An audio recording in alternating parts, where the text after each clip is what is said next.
মাছলি জল কি রানী হে। আমাদের বাড়িতে মাছ রান্না হবে, সেই জন্য আমরা প্রথমে মাছগুলো ভালোভাবে ধুয়ে নেব।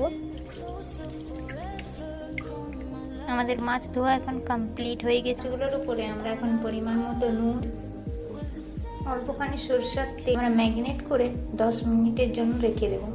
ম্যাগনেট করে রাখা মাছগুলো আমরা এবারে ফ্রাই করে নেব। কুচি করে রাখা পেঁয়াজগুলো ওতে দিলাম।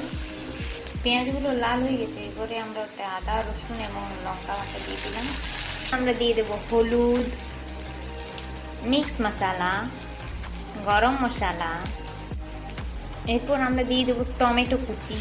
দেওয়ার পর কি সুন্দর গন্ধটা বের হচ্ছে। দেখুন এখন মশলাটা ভালোভাবে কষানো হয়ে গেছে, কি সুন্দর। এখন এতে আমরা পরিমাণ মতো জল দিয়ে দেব।